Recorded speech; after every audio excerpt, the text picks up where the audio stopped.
Hello नमस्कार सत श्री अकाल अस्सलाम वालेकुम। कैसे हैं जनाब? तो साहब, फाल्ता विधानसभा क्षेत्र में जहां पर टीएमसी का प्रत्याशी है जहांगीर खान, जिसे उत्तर प्रदेश के सिंघम उसको उसके गुंडों को समझाते और धमकाते नजर आए थे। बवाल इतना पहुंच गया कि हाई कोर्ट सुप्रीम कोर्ट तक पहुंच गया, लेकिन कहीं से राहत नहीं मिली। सुना है एक मुकदमा भी पंजीकृत कराने की कोशिश की जा रही है एक महिला की तरफ से कि सीआरपीएफ को लेकर रात में ये उसके घर पे घुसे थे। खैर, ये देखा जाएगा बाद में क्या होता है। हाई कोर्ट ने, सुप्रीम कोर्ट ने कम से कम एंटरटेन करने के लिए मना कर दिया और आज 6 बजे के बाद तो कम से कम ये वाला खेल खत्म हो रहा है। अब आगे देखते हैं 4 के बाद क्या होता है और देखते हैं जो टीएमसी ने धमकी दी उत्तर प्रदेश के सिंघम को, वो कहां तक धरातल पर कामयाब होती है। तो वहां पर साहब कमल के चुनाव निशान को ढक दिया गया, टेपिंग कर दी गई।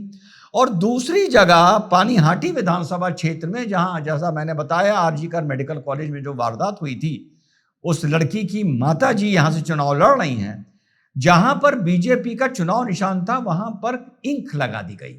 क्यों लगा दी गई? इंक छुपाने के लिए नहीं, इसलिए लगा दी गई कि कमल का निशान तो नजर आ रहा है, इंक भी लगी हुई है। बेटा, अगर तुम यहां पर वोट दोगे तो चाहे तुम जितनी जल्दी साफ करो, जब तुम बाहर निकल के जाओगे तो हम देख लेंगे, पता लगा लेंगे कि तुम्हारे किसी अंगूठे या उंगली पर इंक का निशान है या नहीं है, और फिर तुम्हारी कुटाई और पिटाई होगी। जो भवानीपुर सीट है जहां ममता का सामना शिवेंदु अधिकारी से है, वहां की रिपोर्ट्स आ रही हैं कि कांटे की टक्कर है और वोटिंग परसेंटेज को लेके समझिए फर्स्ट फेज का बिल्कुल बिल्कुल डिट्टो रेप्लिका चल रहा है। 11 बजे फर्स्ट फेज जब हुआ था, 11 बजे तक 40% वोट पड़ा था। इस बार भी 11 बजे तक 40% वोट पड़ा था। 1 बजे तक पहले चुनाव में 60% वोट पड़ गया था। इस बार भी 1 बजे तक 60% वोट पड़ गया है। मुझे लग रहा है भले 1% पिछली बार के 92% से ज्यादा निकले, ओवरऑल बात कर रहा हूं, अलग अलग नहीं, लेकिन इस बार वोटिंग 93% होने जा रही है। और साथ ही साथ पुलिसकर्मी भी पाए गए हैं, जो वोट डालने लोग जा रहे हैं, उनसे कहते हुए कि टीएमसी को वोट देना। यह चीज देखी गई है। और साथ में वेस्ट बंगाल के ही एक पुलिसकर्मी का वीडियो वायरल हो रहा है साथियों, जो बता रहा है किस तरह एक संयोजित तरीके से यहां पर तुष्टीकरण किया गया और हिंदुओं को दबाया गया और किसी को यहां पर मुसलमानों को चढ़ाया गया, उठाया गया। तो ये है बिल्कुल संक्षेप में सारी खबरें जो चल रही हैं। अभी शाम के 7 बजे तक मेरे हिसाब से एग्जिट पोल आ जाएगा। आज इसी विषय पर सत्य सर्वोच्च रूबरू पर, जहां मैं हमेशा 9:30 बजे लाइव जाता हूं, इसी बिंदु पर आज 9:30 बजे लाइव मिलेंगे सत्य सर्वोच्च पर। और आगे यह भी बता दूं आपको कि सत्य सर्वोच्च की पेरेंट बॉडी यानी doctor SRA media OPC private limited finally register हो गई है साथियों।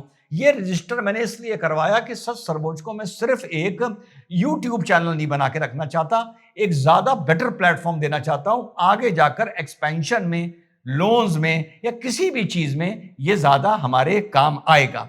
तो ये स्थिति है। साथ ही साथ साथियों, लोकतंत्र की धज्जियां उड़ाते हुए अभिषेक बनर्जी के वीडियो वायरल हो रहा है। बता रहा है कि तुम पिछली बार हम यहां भी हारे थे, यहां भी हारे थे, यहां भी हारे थे, यहां भी हारे थे, वहां जीते थे। और ममता दीदी तो बड़ी रहमदिल हैं। इस बार मैं इंचार्ज बनने जा रहा हूं और मेरे इंचार्ज बनने के बाद सोच लो अगर कुछ गड़बड़ हुई तो क्या हाल होगा। 4 तारीख के बाद खुला चैलेंज दिया जा रहा है साथियों। जो लोकतंत्र के नाम पर इस देश में मातम करते हैं, वो 50 करोड़ जलील कमीन, ठीक, इस वतन का खाने वाले और इस वतन की बर्बादी अपने दिलों में मांगने वाले, उन्हें ये लोकतंत्र की धज्जियां उड़ती हुई नजर नहीं आ रही। और यहां टीएमसी का नेता कहीं रील वायरल हो रही है, यह बोलता नजर आ रहा है कि हम कुछ भी करके पता लगा लेंगे कि तुम्हारा वोट किसको जा रहा है। और साथ में जो जहांगीर खान के गुंडों को, गुर्गों को, जो उत्तर प्रदेश का सिंघम समझा रहा था, और वहीं ये चीज निकल आई है कि पोलिंग स्टेशन पर कमल को छुपा दिया गया है। मतलब इस लेवल तक ऑर्गेनाइजेशन चल रही है। तो उसका भी रील वायरल हो रही है जो साफ कह रहा है कि शुरू तुमने किया है सीआरपीएफ वालों, हम तुम्हें बताएंगे, हम तुम्हें दिखाएंगे, 4 तारीख होने दो, और बड़े अपशब्द इस्तेमाल कर रहा है सीआरपीएफ के बारे में। यह तो हो गई बिल्कुल संक्षेप में वेस्ट बंगाल की जितनी खबर अभी तक बाहर निकलकर आ रही है। रात को लाइव में और डिटेल में बात होगी।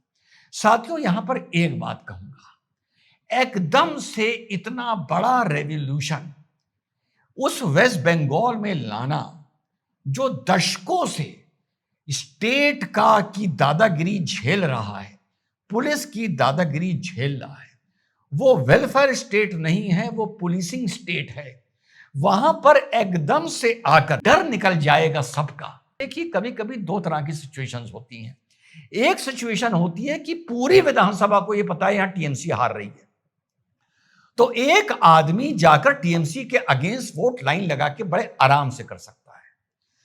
बहुत सी ऐसी विधानसभाएं होती हैं जहां पर दोनों में टक्कर है, यानी भाजपा में और टीएमसी में टक्कर है, और कुछ ऐसी पॉकेट्स हैं जो टीएमसी की तरफ रुझान रख रही हैं और कुछ ऐसी हैं जो नजर आ रहा है भाजपा की। समझिएगा प्रॉब्लम क्या है, भाजपा की तरफ रख रही हैं। अब भाजपा की तरफ वाले क्षेत्र वाले को यह डर लगता है कि अगर मैंने कमल का बटन दबा दिया लेकिन दूसरी जगहों से लीड लेकर यहां से टीएमसी जीत गई और यह कैलकुलेट हो गया कि हमारी पॉकेट से, हमारे बूथ या स्टेशन से टीएमसी हारी थी, तो हम सामूहिक तोड़े जाएंगे और सामूहिक कूटे जाएंगे। समझिएगा बात, जहां पर स्वीप है बीजेपी का वहां कोई डर नहीं मिलेगा, वहां कोई डर नहीं मिलेगा, वहां सीआरपीएफ का पॉजिटिव असर भी देखने को मिलेगा। लेकिन जहां मामला डाउटफुल है और पॉकेट्स बटी हुई हैं, वहां आदमी अभी भी डरेगा, क्योंकि अभी भी ये मेरा मानना है कि चुनाव किस तरह स्विंग कर रहा है मैं इसमें कोई प्रेडिक्शन नहीं कर सकता, लेकिन वहां के लोगों में अभी भी डर होगा जो इतनी जल्दी सीआरपीएफ के लगने के बाद, आज लगी है कल चली जाएगी।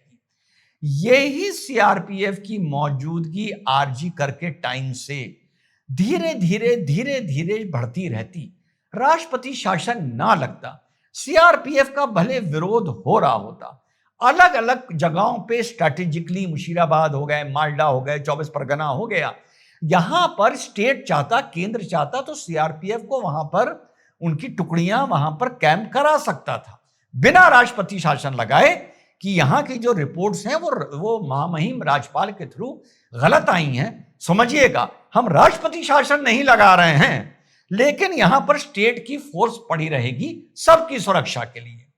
तो आज की तारीख में जब ये प्रोसेस अगर 1 साल पहले से शुरू हो गया होता और अब वहां पर 500 कंपनियां होती, पहले 50 होती, फिर अगले महीने 100 होती, फिर उसके 2 महीने बाद 150 होती, फिर 200 होती, तो वहां की जो कॉन्फिडेंस बिल्डिंग है एक वोटर में, जो हार्डकोर बीजेपी वोटर नहीं है लेकिन अब उसने मन बनाया है बीजेपी को वोट देने का, उसका भी पूरी तरीके से डर निकल गया होता, जो मुझे अभी तक लग रहा है कि कहीं से ऐसा एक पढ़ने में समझ आ रहा है कि नहीं, डर पूरी तरीके से निकला नहीं है और दोनों पार्टियां बड़ी कॉन्फिडेंट नजर आ रही हैं 4 तारीख को लेके।